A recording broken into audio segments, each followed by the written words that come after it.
So we know this, that the coast is a dynamic environment, and however much humans may try to control and make the environment their own, the environment is going to do what it wants to do.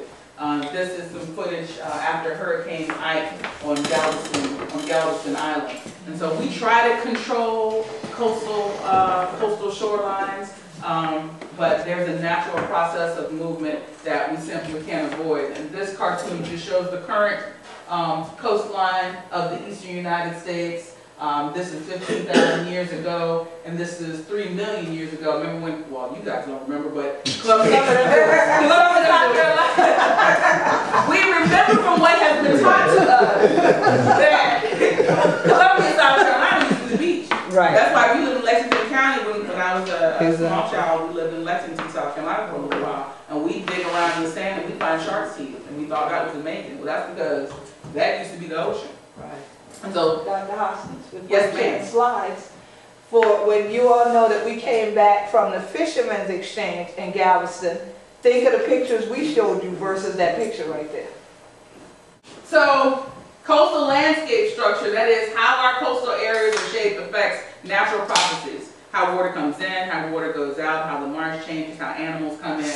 And in research science, you want to know the relationships between the organisms that are there and the environment. In applied science, we know that we mess with this structure by building, by doing a number of different things on the coast I'll describe later. And so we want to know how these alterations affect the function negatively and sometimes potentially positively. So across all habitats, whether you're talking about a pine forest, whether you're talking about a blackwater swamp, whether you're talking about an estuary or salt marsh, there are certain ecosystem services that the environment offers. Is that term familiar? You heard that before? Okay. So ecosystem services are basically what we get. So from a pine forest, we're getting trees, so we're getting wood flooring, and we're getting paper. Okay. From a salt marsh, we're getting shrimp, we're getting crabs, we're getting spot, we're getting croaker.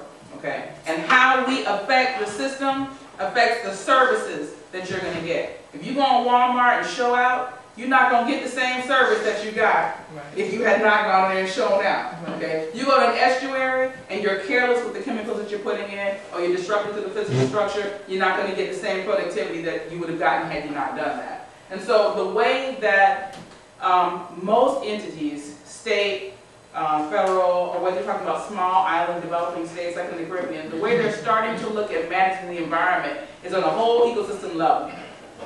And by looking at it in an ecosystem-based management approach, they look at how do we change the ecosystem and how does that affect services. So some of the goods that we get are biodiversity of organisms, stabilizing our climate, being a buffer from environmental stresses like storms, like floods, and also just the beauty of being in a place like this, of coming to camp or coming to fish or crab or sightsee.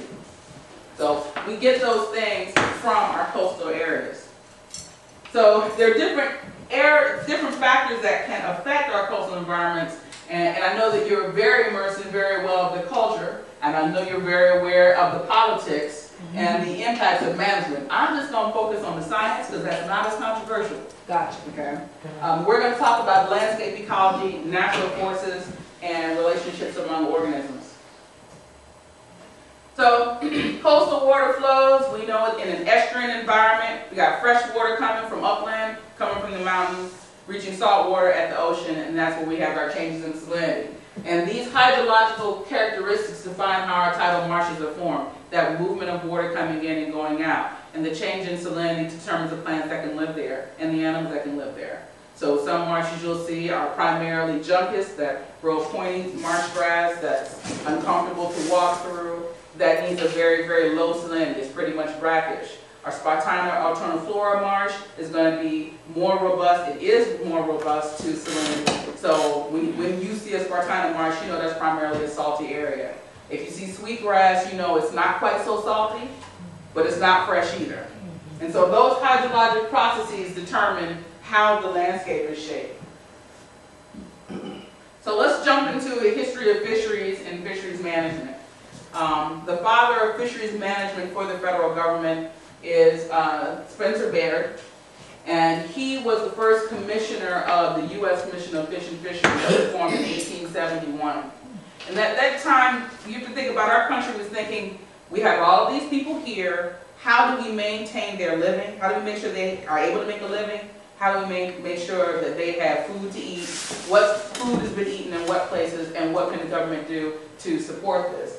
So they set up a state commission in the 26 states, which eventually those commissions formed into the Bureau of Fisheries, the Bureau of Commercial Fisheries, and then later into the Department of Commerce, and was formed from that. NOAA was formed. Healthy marsh, theoretically, can demonstrate something called a trophic relay. And it's basically like a race, except you're using it with biological energy, okay? So the algae and the primary producers, the Spartina or other marsh plants, they're producing, and the animals, the herbivores, are consuming them. And then those animals consume each other. Juveniles come in from offshore, they eat, they get big and delicious, and they develop, and then they move offshore.